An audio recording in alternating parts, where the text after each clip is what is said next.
दोस्तों नमस्कार। आप सभी कक्षा 12वीं वाले विद्यार्थियों का बहुत बहुत स्वागत है आपके अपने यूट्यूब चैनल मेंस एजुकेशन में।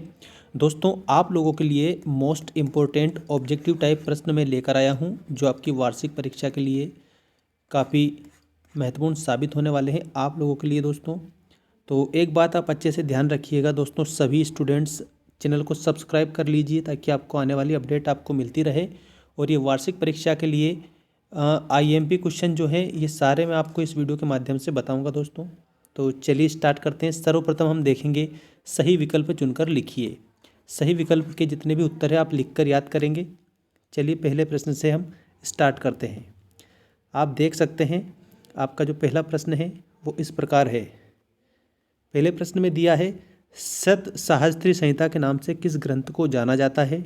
तो आपको यहाँ पर ध्यान रखना है महाभारत को जाना जाता है। इसके बाद में दूसरा जो है आपका प्रश्न इस प्रकार है, महात्मा बुद्ध ने अपना प्रथम उपदेश किस स्थान पर दिया था।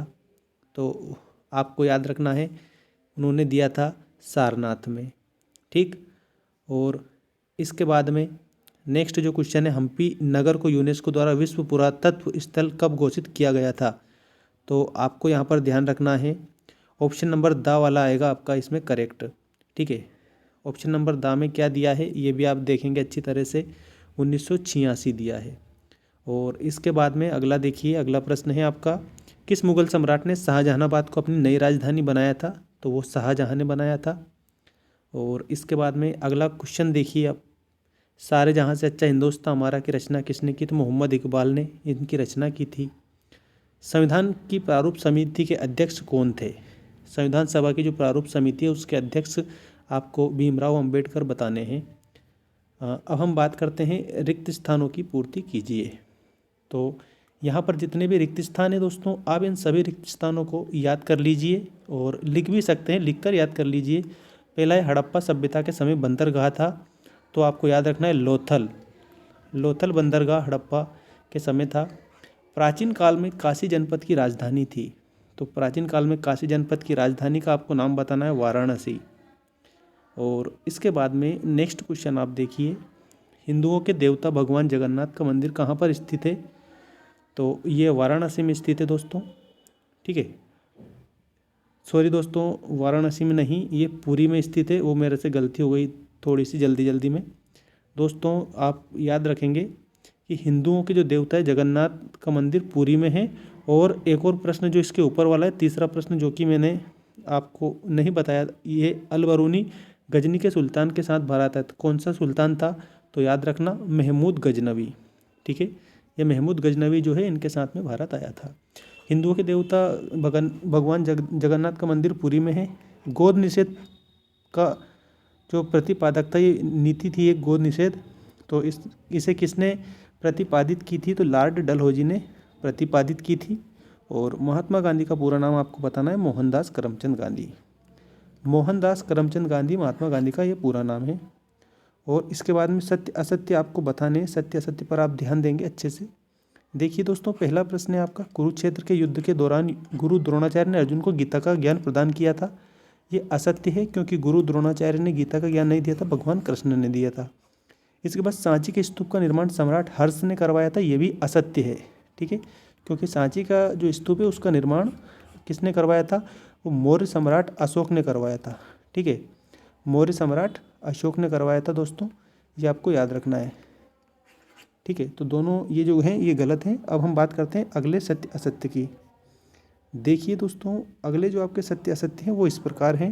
हाँ, आपको पहला ये याद रखना है इधर से, विजयनगर साम्राज्य की स्थापना कृष्णदेव राय ने 1336 में की थी। ये असत्य है आपका। और गुलबदन बेगम ने हुमायूंनामा नामक ग्रंथ की रचना की थी। तो ये बिल्कुल सत्य है। और इसके बाद में शुद्धि आंदोलन हिंदू महासभा द्वारा प्रारंभ किया गया था।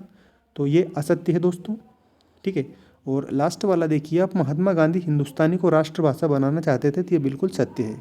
ठीक है, हिंदुस्तानी को क्या बनाना चाहते थे, वो राष्ट्रभाषा बनाना चाहते थे। तो ये बिल्कुल सही है दोस्तों।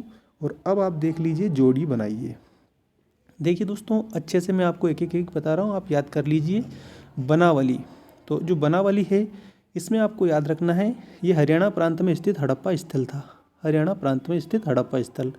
और इसके बाद में सेकंड देखिए मथुरा। मथुरा के आगे आपको याद रखना है सूरसेन महाजनपद की राजधानी, ठीक।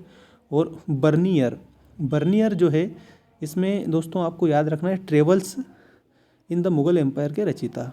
और रामानंद के आगे दोस्तों आपको याद रखना है ऑप्शन नंबर बा वाला, ये कबीरदास जी के गुरु थे।